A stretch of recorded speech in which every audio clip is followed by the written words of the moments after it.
Wired.com presents The Geek's Guide to the Galaxy. And here is your host, David Barr Kirtley. Hello, and welcome to episode 313 of Geek's Guide to the Galaxy. Our guest today is Kari Byron. From 2003 to 2016, she was one of the hosts of the popular Discovery Channel show Mythbusters, and she's also appeared on the Science Channel shows Punkin' Chunkin', Large Dangerous Rocket Ships, and Head Rush, as well as the Nat Geo series Positive Energy. And we'll be speaking with her today about her new book, Crash Test Girl, an unlikely experiment in using the scientific method to answer life's toughest questions. And now, here's our interview with Kari Byron. All right, so we're here with Kari Byron. Welcome to the show. Hi, how you doing? Good, good. Okay, and so your new book is called Crash Test Girl. So how'd this book come about? Well, I've never written a book before, and I'm always in for an adventure, so I thought I'd give it a try. There was some sort of bet, right? So you heard about that. So I was sitting at a bar with a bunch of random, very crazy characters, and one of them was Homer Hickam, who wrote Rocket Boys. It became October Sky with Jake Gyllenhaal later. And he basically double dog dared me to write a book. And I was just like, no, you're an author. I don't do that. That's hard and scary. I don't want to write a book. And then not long after that, I had been home with my daughter, and she was talking about something at school and being scared of it. And I was like, honey, bravery isn't what superheroes do. It's when you're scared to death, but you do it anyway. And I kind of went, oh man, now I got to write a book. I have to practice what I preach. In the book, you mentioned going to New York to pitch the book to publishers. What was that like? That's, it was fun because it's sort of outside my realm and outside of my comfort zone. And it was interesting. I'd never seen this industry before, so I enjoyed it. It's also a little gut wrenching because you're walking into a room full of people and presenting something that's incredibly personal and trying to sell it to them. It was wild and scary, but also such a great learning experience. I mean, what did you say? Did you have PowerPoint, or how does that work? No, I had sent them just a really long, probably too long book proposal, where I think it was a 90-page proposal, and I had a literary agent with me, and it's a little more old-fashioned. You sit down in an office that's generally filled with books, and they've already read it, and they just kind of talk you through it and decide whether it's something they want to do. I mean, how did you pitch it to them? What was the description of the book at that point? What was the description? I said it's a memoir, but it's also sort of my life methodology. It's the scientific method applied to all of life's decisions, but done. It's really just it's a critical thinking tool for how I solve my problems, and I'm hoping that it'll help people solve theirs. It's sort of a memoir / self-help book. Would you say that? Self-help in the way that this is how I helped myself, and if it works for you, go for it. It's a lot of behind the scenes Mythbustery moments as well, and I talk about a lot of things from my growing up in my past and how I got to be where I am, and the whole book is really my exploration of trying to learn how to be brave and create my own opportunities. I mean, you say in the book, if I have to face creative deadlines like writing this book, my anxiety kicks in. I was just curious, what kind of deadline did you have, and what was that like? Well, in writing the book, we had definitely a lot of deadlines. You have to get in your draft by a certain time, and you have to get in, your editing by a certain time. So I am somebody who, I don't like to procrastinate. I like to get it done early, but any creative deadline, such as television, is always so fierce, and you have to get it done so quickly that, something that you have put your heart into is harder to do on a schedule. If I can just draw a drawing, I could probably do it immediately. But if somebody said, you have to do it by 3 p.m., I panic just a little bit, because it's almost like the forcing of creativity is always something that it's harder to harness the creativity. I mean, what was it, a difficult deadline for this book? How long did you have to write your first book? The deadlines were a bit difficult. I definitely, all in all, the whole thing took about a year. But, trying to come up with enough stories or too many stories, and having I wrote entire things that got cut. Like I had an entire chapter get cut, and my brain panics a little bit because it's hard to write for an audience when it's about yourself. It's intense writing anything that's memoir-y because you have to be vulnerable and you have to put yourself on the line and you have to tell the uncomfortable stories. But actually writing them, there's a lot of hesitation there. What was the chapter that got cut? It was, I had been discussing, fame in general, and a lot of stuff from my childhood we cut out because, I don't know, the more interesting stuff happens later in life. Well, I mean, yeah, there's a lot of crazy stories in this book, so I can see why it would be hard to fit it all in. I mean, my memoir would be like 12 pages long, so that wouldn't be a problem for me. Well, I think I got a little too eat, pray, love to start because some of my most intense experiences and a lot of my stories come from my year backpacking around the world when I had no money and I was scared out of my mind and I was by myself and I was taking crazy risks. And I think if I had just done a book on my travel experience, I think that would have been like a 1,000,000-page book at that point. Mm-hmm. So I'm, because I'm catering a lot to my audience, which knows me mostly from Mythbusters, I think that everybody really wanted me to lean a lot heavier on my Mythbuster experiences, whereas it's, though that is what I'm known for, it's such, it's a very distinct chapter in my life, and I've had so many others. Well, it's funny reading this book because there will be things like, oh, the woman walking in front of me got hit by lightning, or I got chased out of the hotel by police with machine guns, and they're each just sort of like a paragraph, whereas I feel... I know! Those are like funny little anecdotes you tell when you're on Letterman. They were big, heavy life experiences for me. Yeah. Okay, well, so speaking of Mythbusters, I did want to ask you, because I mean, this book really gives sort of a behind-the-scenes view of the TV show and sort of how shoestring it kind of actually was in a lot of ways. I saw in an interview, I think, where you said that the parts where you're talking with your co-stars, a lot of times you had to do it 3 times in a row because you only had one camera and they had to get 3 shots, so you had to sort of run through it 3 times.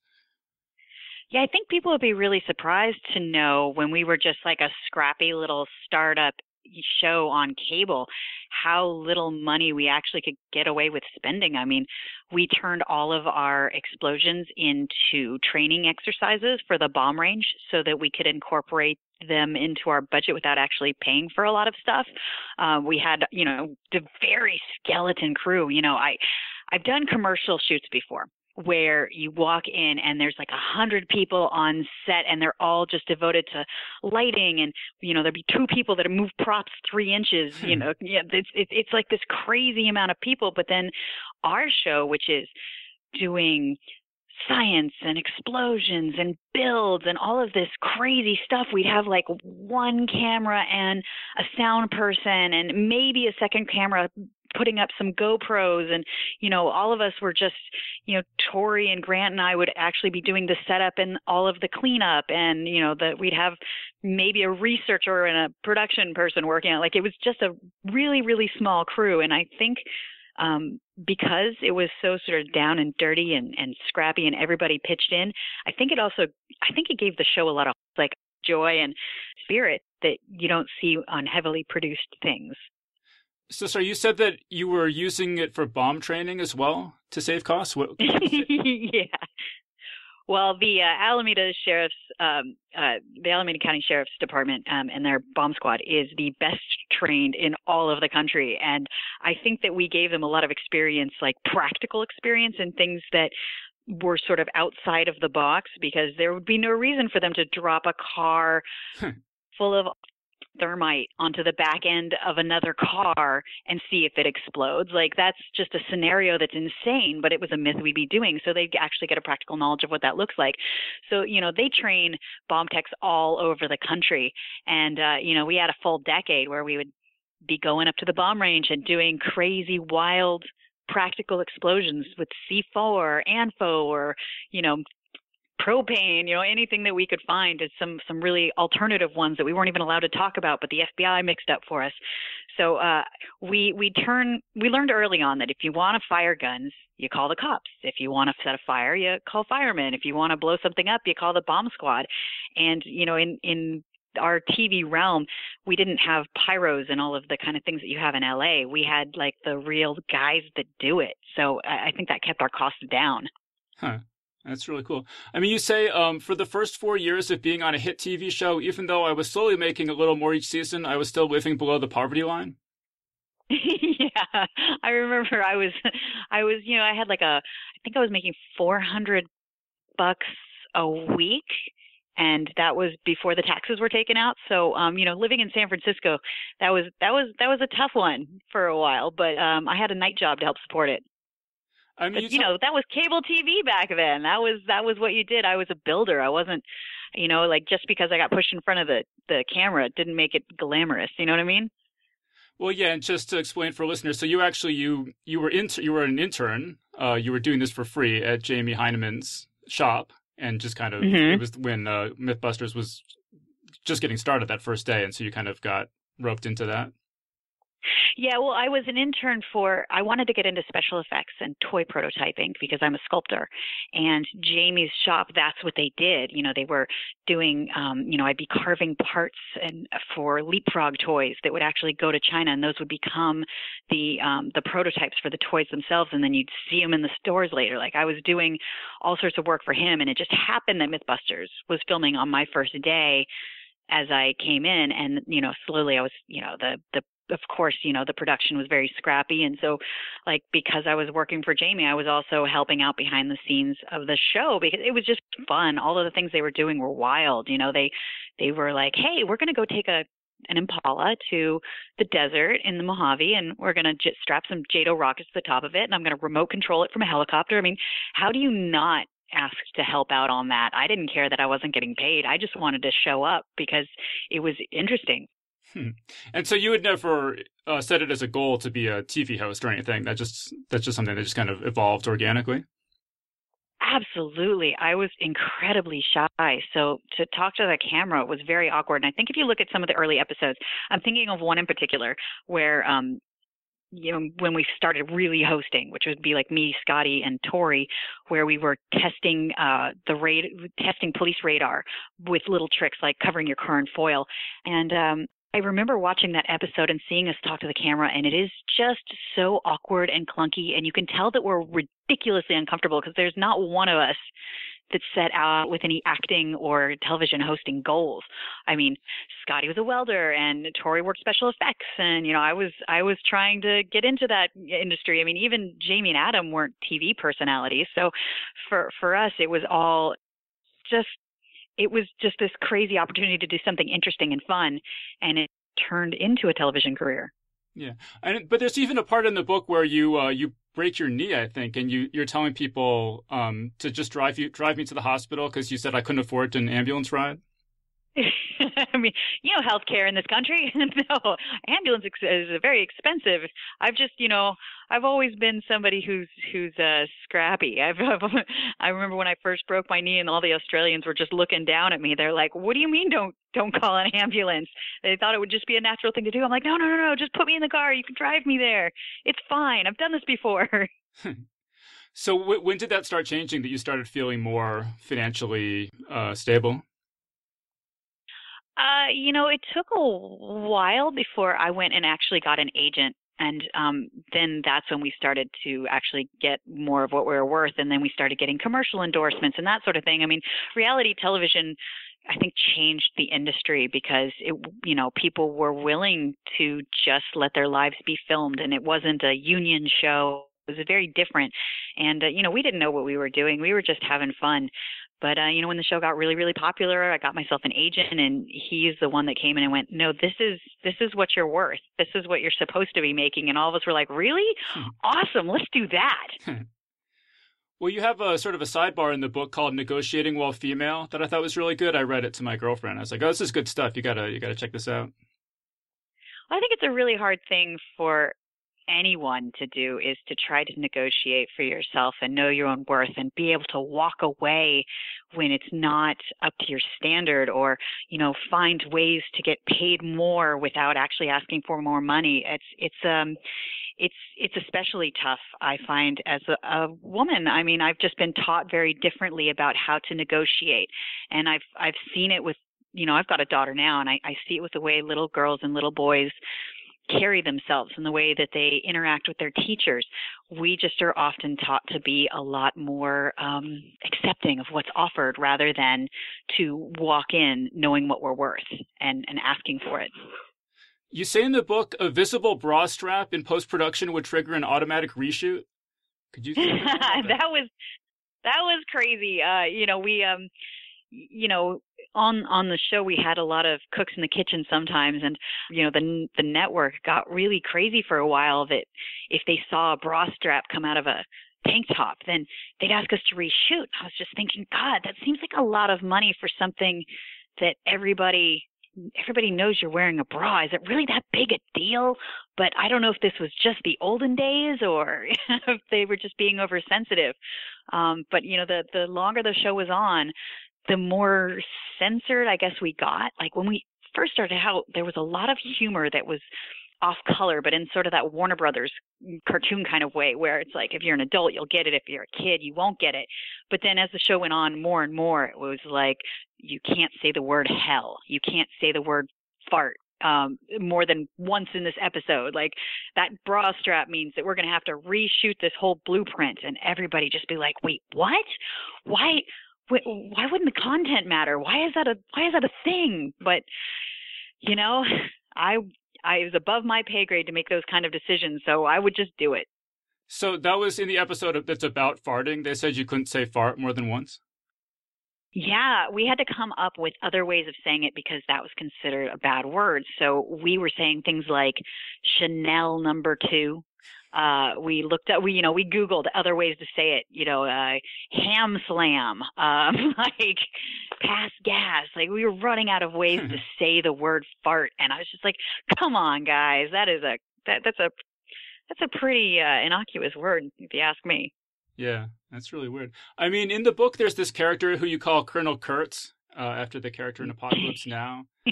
And yes. who's a producer on the show who's very, very difficult to work for. And you say he burned his reputation from one network to the next. Now he's mostly an online troll. Can't wait for him to pan this book. It will only expose him if he does, though. I was just curious if there have been any further developments with Colonel Kurtz. Here's the thing. I don't follow him, so the only way I'll know is if somebody tells me. I haven't seen anything so far. I am not in communication. I found him to be a very abusive person, so I try to keep my distance at all times. He'll probably hear this too, but he was my #MeToo person for sure. He was kind of a horrible, abusive person, but we all have those kind of bosses at some point in our life. I don't know how many people listen to this podcast, so you're probably safe.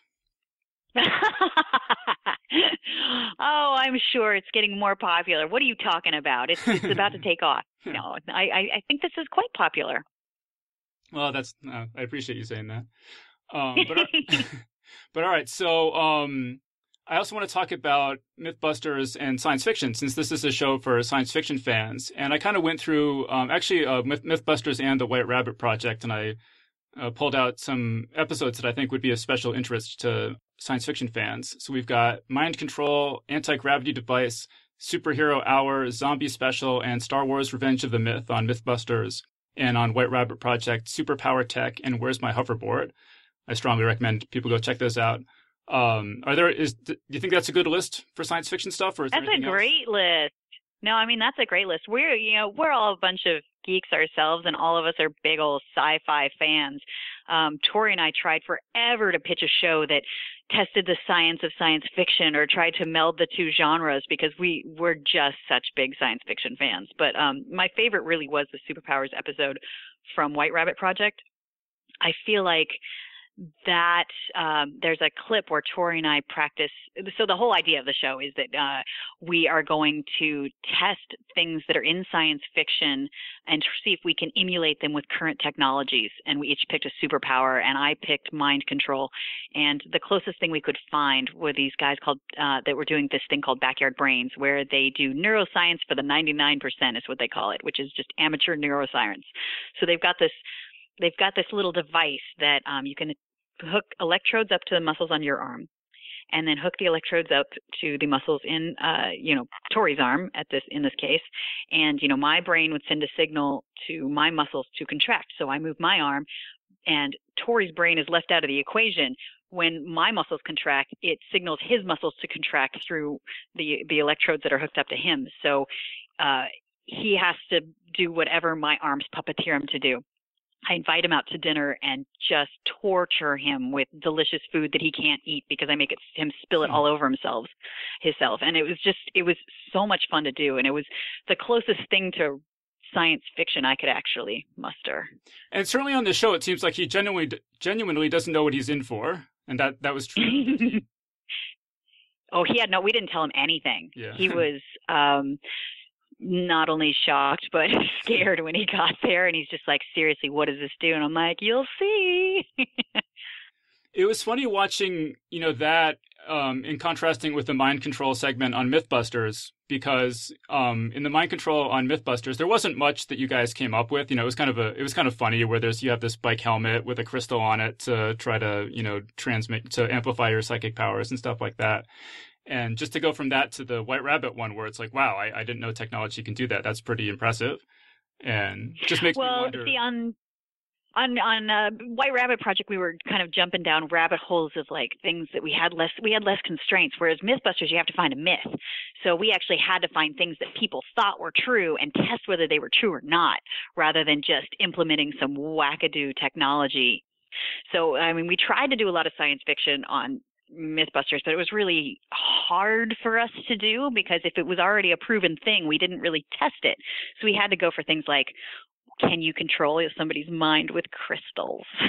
Which was, it's really hard keeping an open mind with stuff like that, because clearly I come in with a lot of skepticism and I think it's all crazy. So to try to come up with a legitimate test was always the hardest to do when it came to science fiction. Like, sure, we can test whether the Ewoks could take out an AT-AT, but it's in a galaxy far, far away. What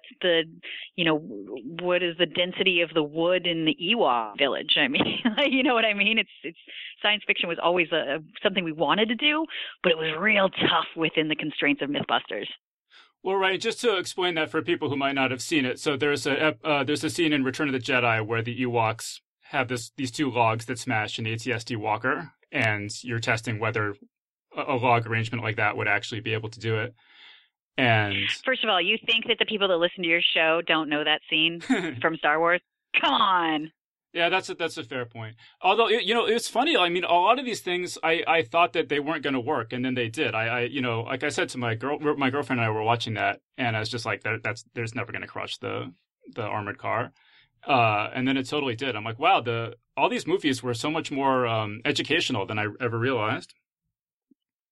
You could spin that as education. Sure. Let's go with that. They're going to start watching Star Wars in school. Yeah, I would totally be down with that. But yeah, so I didn't realize though that the cyborg cockroach and the electrodes to control the arm, that existed at the time you did the mind control episode of Mythbusters, and you just couldn't cover it because it was too scientific or too not in dispute. No, that didn't actually. It may have existed, but I had never found it at that point. I believe all of that stuff is just some new experimenting that they're doing. I'm sure some variation of that existed, but that particular technology I did not know of until recently. Well, yeah, that's what I was wondering if you ever do another mind control episode of a show in 10 years or something. There's going to be radio waves that actually control people's thoughts and stuff, it'll actually mess with the chips that are implanted in your head now. Yeah, absolutely. Yeah. That'd be awesome.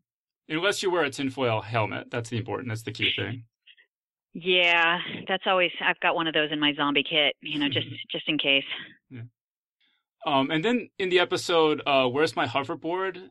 There's a part where you're kind of standing on a stage interacting with the hologram of a person, and it looks very impressive. Is that what is that? Does that actually look like that in real life? There's like a person standing there, and it's like they're standing. No, it's way less impressive in real life. It really is like a super old parlor trick. It was one of those things that I was hoping for it to be like an actual person was standing next to me, but it really was a lot of mirrors and projection and a piece of glass at the right angle. I mean, it's a trick that people had been using for a long time for magic shows and to like seances to make people think that ghosts are in the room. So it's just a piece of glass with the image on it. Yeah, it really is. Yeah. Yeah. I hate to disillusion you. We're still not at the point where Princess Leia can be projected right in front of you next to R2-D2 in a way that would be super convincing. Yeah. Well, that's disappointing. But I mean, some of the stuff was pretty cool too. I mean, there was this guy, he has this sort of tail coming out of the back of his neck, and it looks at, he's colorblind, and it sort of points at colors and plays a little radio frequency or something that allows him to know what colors he's looking at. Oh yeah, there's definitely a lot of things that are really cool, and I'm still very impressed by like everything that Blade Runner and Neuromancer actually predicted that became real things in modern society. So I'm hoping in my lifetime we will have hover cars and hoverboards, and in a way that feels very Marty McFly-ish. Mm-hmm. You also talked to this guy who had these bionic boots. It looked like, from the show, it looked like they were a little hard to use. What was your experience with that? I mean, me personally, I am not the most coordinated and athletic person. So when I put on the bionic boots, I was terrified. I thought I was going to break my face. But he is the man who actually invented those is clearly an expert, and he could run in them like it was nobody's business. I think it would take me a little more training, for sure. No, I thought they looked really cool. I mean, they sort of have these extra legs that come out from below your heel and make contact with the ground. And I have a lot of experience rollerblading, so I thought, I could probably give this a shot. I mean, it was they go so fast that it feels like you're going to fall. I mean, I was really impressed by how well he could pull it off. But he's had so many different prototypes. I think he's worked up to it. I really just strapped him on that day and tried him out. Yeah. Okay, so also in the book, you're talking about your different types of friends, and you say that one of the things you like to do is text buddies who watch Game of Thrones, The Walking Dead, and American Gods with me from our respective couches. So it's just curious, what kind of messages are you sending to people while you're watching TV shows? Well, when I was a kid, we used to just sit on the phone and watch TV together because, when you're in high school, you can't be at your friend's house. So now I think I've still got those friends. Like, we'll be watching The Walking Dead, be like, oh, come on, that tiger's not real. Or, just talk about the plot line. Or it's really just like, it's like watching the show with my friends, but through texting. So it makes it more fun, a little more appointment TV when you know that somebody's going to be commenting with you, because I really do like all of those sci-fi kind of shows. And my husband is more of a documentary kind of guy. So for me, it's nice to have those friends. Like one of the researchers from the show, Eric Haven, he's a comic book.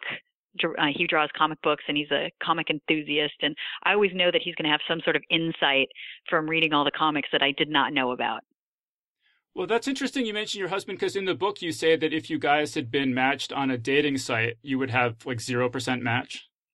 We're just into different things. Absolutely. It's one of those opposites attracts kind of things.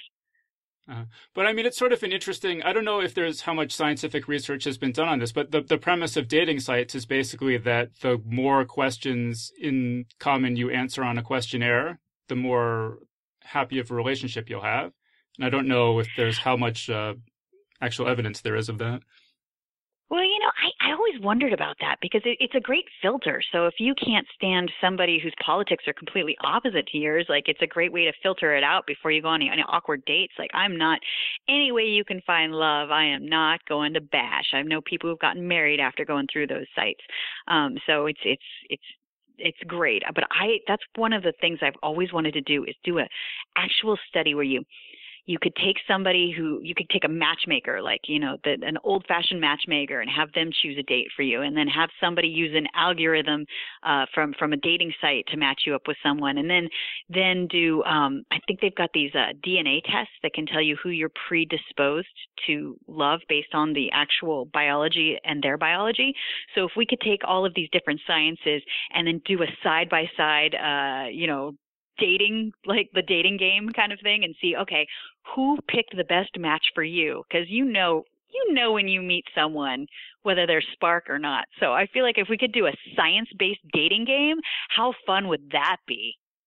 Yeah, that's real. I don't think I've ever heard of the DNA-based matchmaking, but you sort of suggest that you and your husband, you say that just the smell of him the first time you met, it was just like instant animal magnetism or something. Yeah, and so I feel that it's just a question of Darwinism. I guess whatever I have and whatever he has is going to line up to make the strongest offspring. I don't know. So it was definitely something that it felt different. It didn't feel like I was checking boxes. It was like, I'm going to love this person no matter what.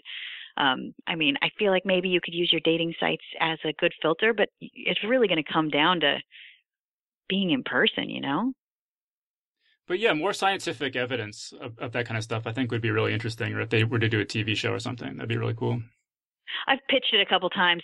Nobody wants to put science in their love. I would love that blind date dating game using science.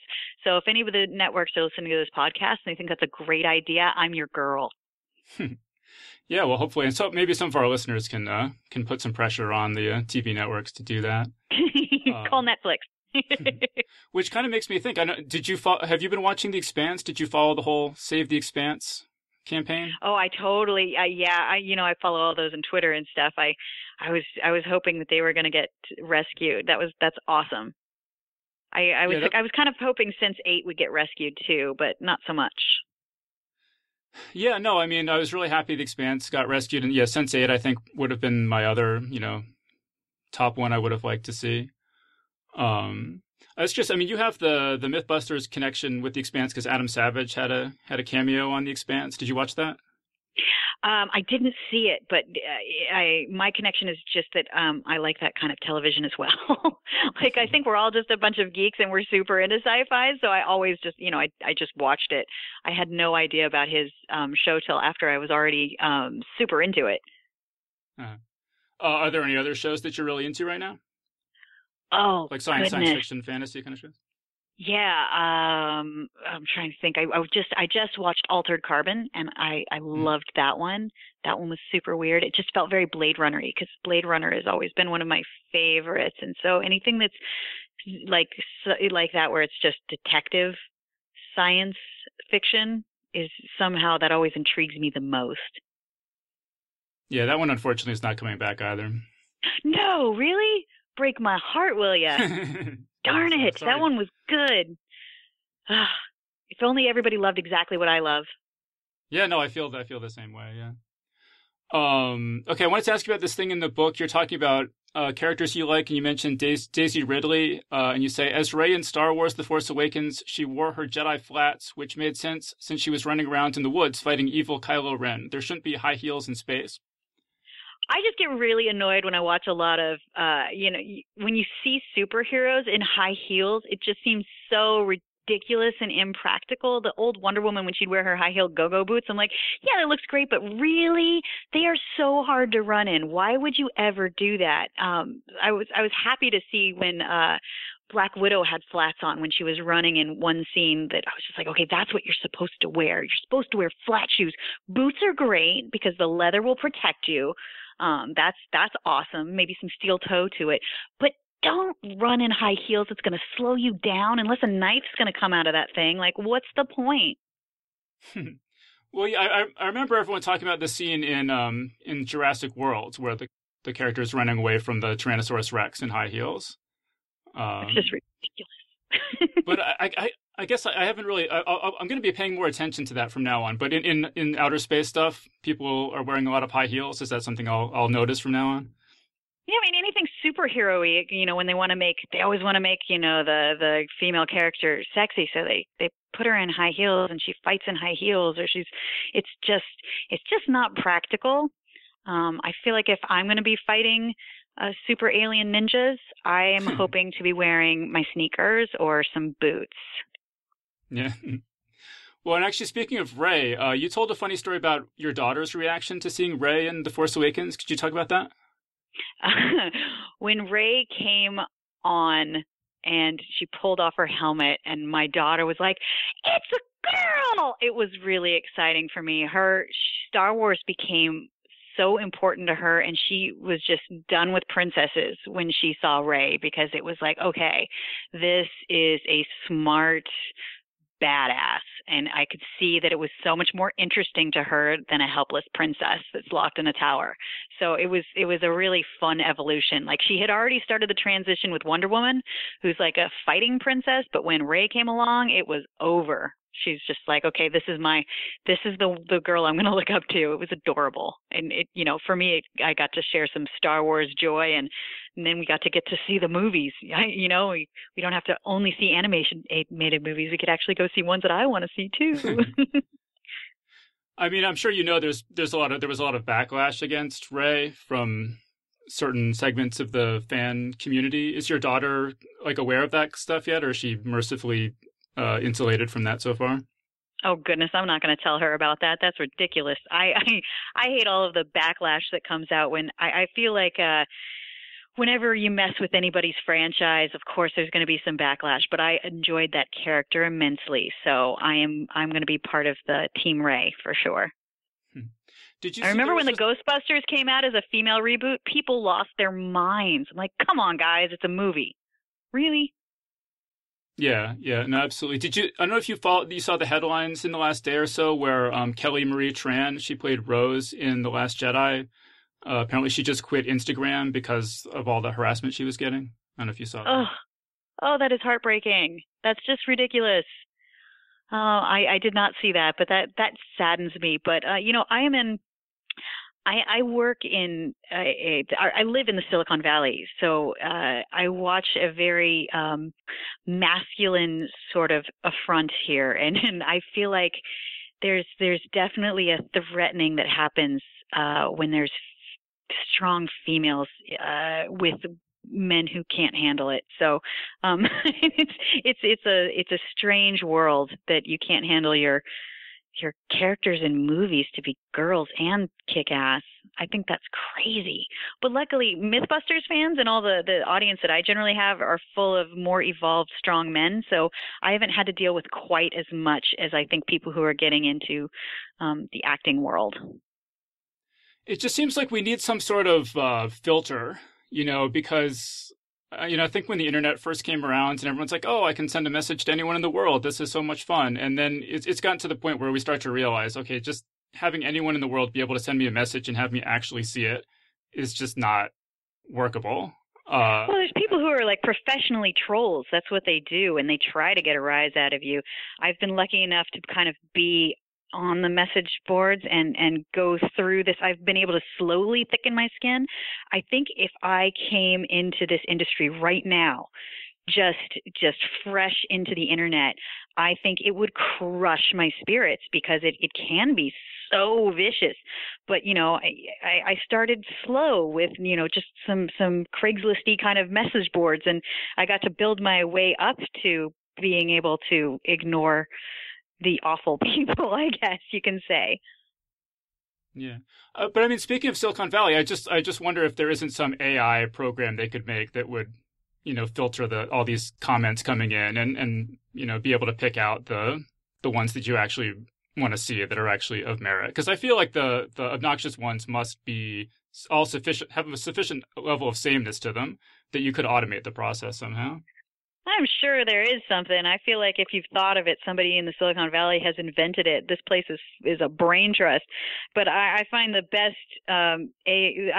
way to filter is you just if you start to read a comment that's bad, just stop reading it and go on to a good one. You can't concentrate on the bad ones. I mean, I told early on, my husband's like, don't put any pictures of me up because he can't handle it. And I was just like, listen, you never read the comments. You could have 30 compliments and one mean one, and you'll concentrate on that. So just never, if you're having a day where you're not feeling strong about stuff, don't read the comments.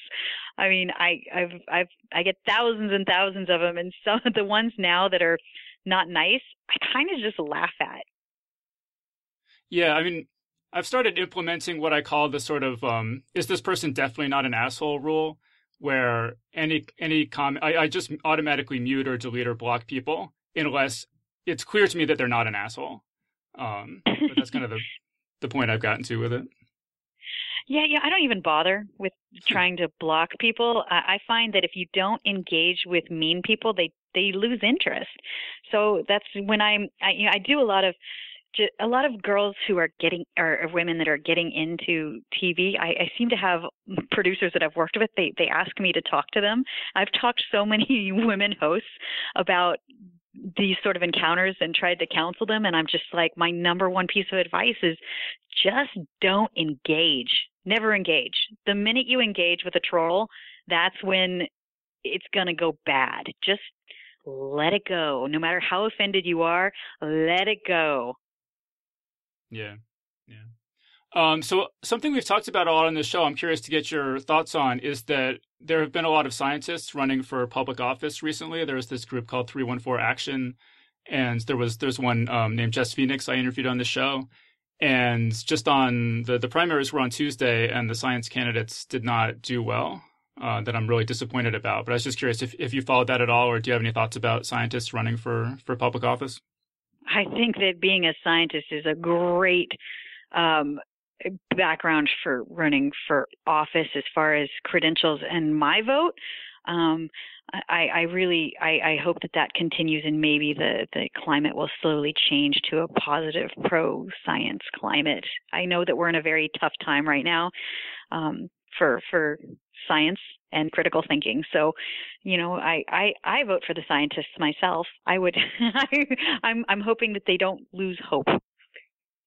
That's one thing a scientist has, is that tool of critical thinking that is so important. Unfortunately, I think celebrities and they're better at the PR. So if you can find somebody who's a scientist celebrity, maybe that's the ticket. Yeah, well, that sounds good to me. I mean, I think part of what I was reading, the issue, and Jess Phoenix, she said this too, but part of the issue she ran into is that she was just outspent by her opponents. I mean, I think they spent at least twice as much money as she did. And guaranteed. It's hard, if you're just a working scientist. She was saying you don't often have the same sort of connections to big money donors that lawyers or doctors do. Right. I mean, that makes sense. Absolutely. It's all about the advertising. But yeah, so if anyone listening to this knows any celebrity scientists, like how about Neil deGrasse? How about we get him up? Neil deGrasse Tyson, or who else is a celebrity scientist? We could Michio Kaku. Maybe I could vote for him. I'd do that. Yeah, or Bill Nye. I mean, got to save the world from inside Congress, Bill. Or Emily Kalinjali. I'd vote for her. Oh yeah.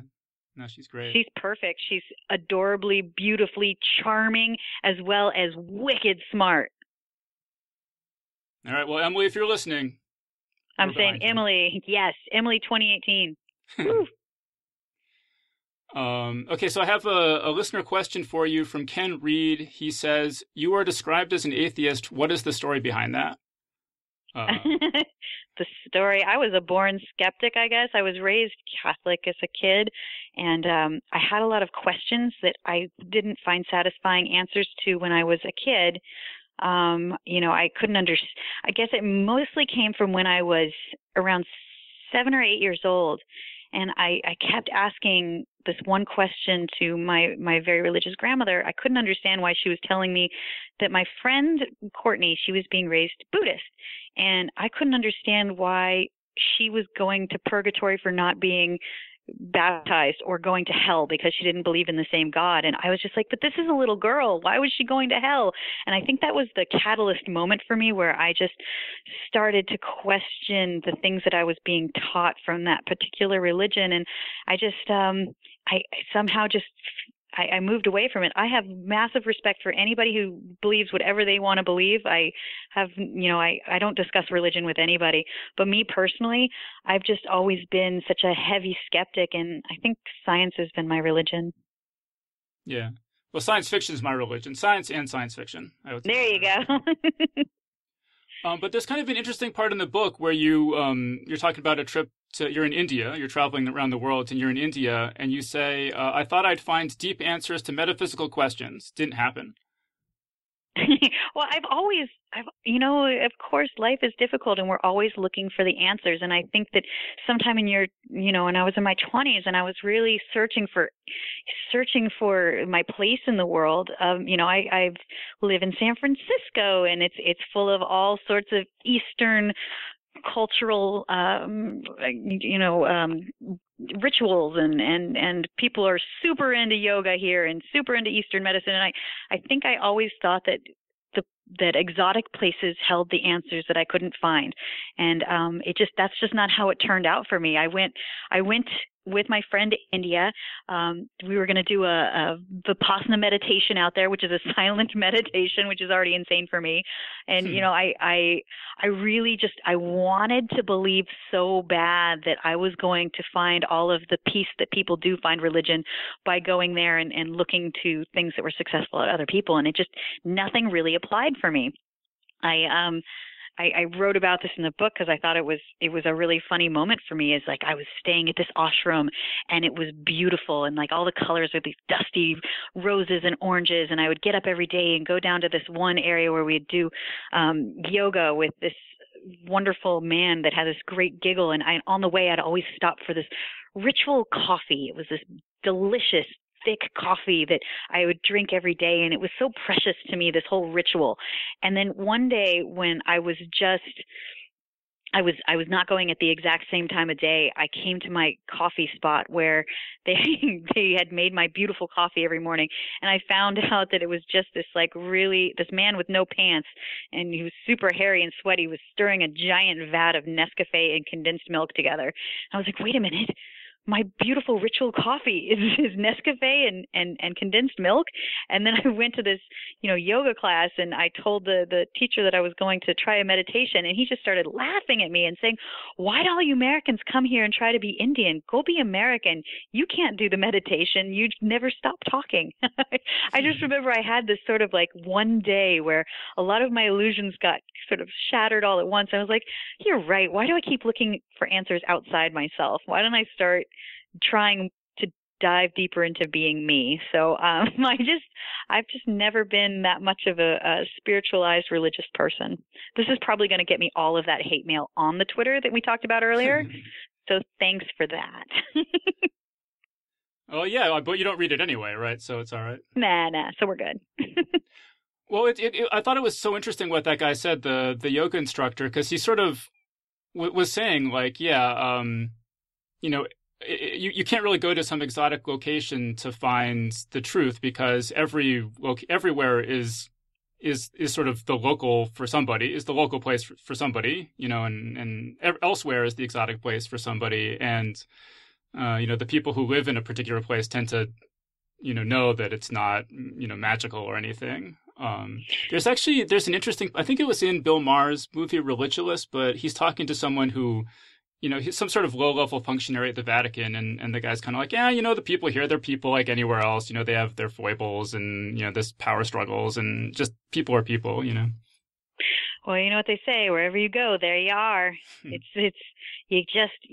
I feel like any sort of major growth that you're going to find you're going to find it within yourself. It's not going to happen because you go to a place. It may happen because you experience a place, but it's not, I just don't think you're ever going to find your true peace by looking for answers that are outside yourself. Yeah. In the book, you talk about this show you did, Head Rush, where you're trying to get kids interested in science. Could you talk about your experience with that? Yeah. So I had been trying to figure out, since this amazing side effect of Mythbusters had been that it became a teaching tool. We didn't set out to be a science show, but it was being taught in classrooms and homeschools because we used science as a tool. And so I thought I would love to harness this to inspire the 13-year-old girl that I used to be, who started to lose interest in science. Like before that, it had been sort of fascinating to me, and I realized the difference was is it became very academic in a book learning sense versus a get your hands dirty sense. And I thought, okay, if I can do something that's bright and colorful, and, you know, if I had done it today, it would have been a YouTube channel, but, you know, back then it was TV. So I tried to worked with the woman who was in charge of Science Channel, and we created this Head Rush show, which was, you know, science experiments that you could do at home. The whole show was aimed at that age group where girls generally and kids generally lose interest in science. And we used Mythbusters clips, of course, to bolster the show. But in its essence, it really was just such a passion project for us. And I really, really enjoyed it. And we had 2 series run, and we actually got a bunch of money from the Obama administration to help keep the show going. And he even invited me to the White House to host the science fair with Bill Nye after Head Rush, because he and his daughters love the show. I thought it was interesting because you say that you say in the book 13-year-olds don't watch the Science Channel, kids don't watch TV, they watch their computers. I mean, I think we all know that's true. My kid watches YouTube more than she actually watches television now. I mean, I guess I don't have kids or anything, so I guess I'm kind of disconnected from that. And, you know, back in my day, kids watched television, none of this newfangled computer stuff.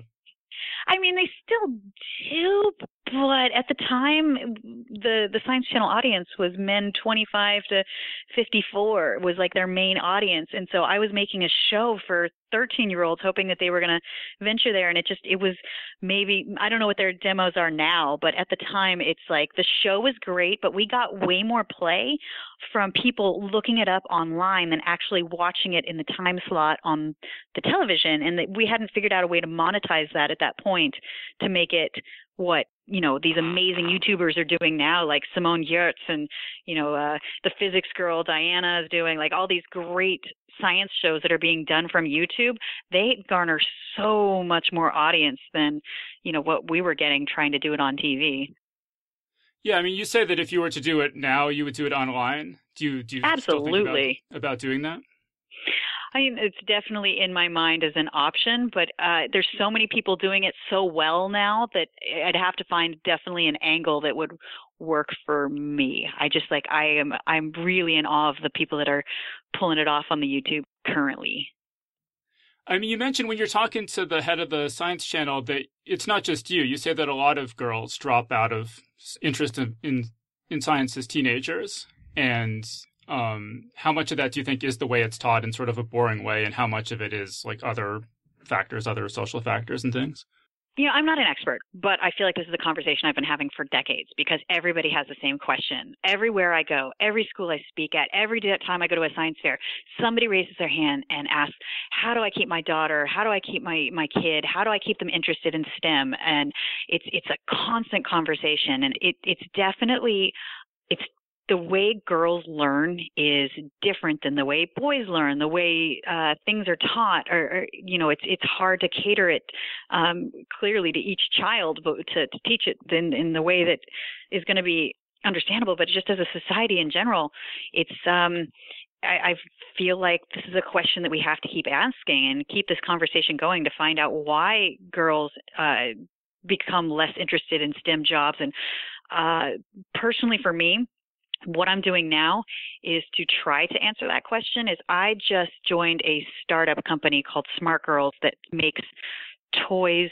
for girls age like 5 to 12 that teaches them coding, and I'm hoping to move into other sciences because the way girls play and the way boys play is different. And when you look in the boy aisle, tons of science toys, tons of tech toys, tons of very robotic, military-looking toys, all aimed at boys learning to code or boys learning to do science. Whereas in the girl aisle, it's all dolls and pink things, and there's very few tech toys. There's no no coding toys for girls. So I joined this startup because I do want to figure out, how do we inspire girls? I personally, my own experience is that I learned to love science through play and having fun. So I'm hoping that that's how we actually create the next generation of girls who stay interested in STEM, because early on they're told it's for you and it is fun, and it isn't something that they lose interest in because they learned to love it through playing. So, hey, maybe we can change the future.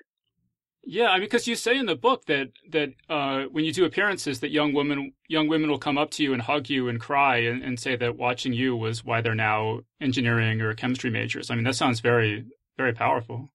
It's humbling and it's beautiful, and I love that they say that to me, but I'm hoping that their first line of role models can be a very supportive family. I think that's the hardest thing to do is find your role models at home. And if you're passionate about science, your kid's going to be passionate about science. If they see that very young, that that's something you love, I feel like it just becomes part of you.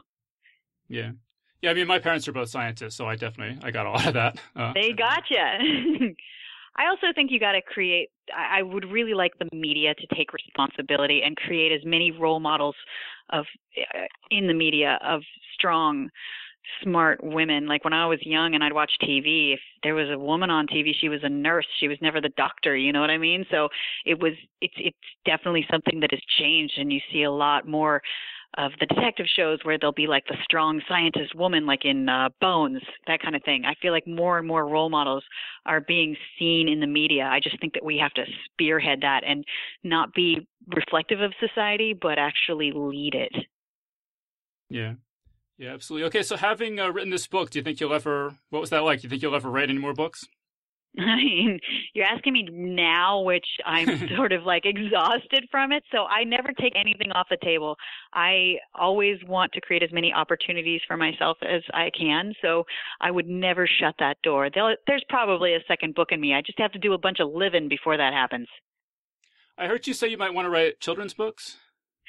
I've got a couple of those in me too. I've had a children's book that I've been writing with my daughter since she was little, because it's an ongoing story. But I have all this TV stuff that keeps getting in the way. But someday I'll put it out there for the world. Do you think you'll ever write any science fiction? I did in college, but it was terrible. No, not currently, but I'm not taking it off the table either. You never know. All right. Well, that all sounds great. Hope the TV stuff keeps getting in the way of your writing, because that sounds like a good opportunity. But yeah, I really enjoyed the book, and yeah, I hope to see more books as well. And we're all out of time, so I think we're going to have to wrap this up there. But so we've been speaking with Kari Byron, and the book again, it's called Crash Test Girl. So Kari, thank you. Nice talking to you. Thank you.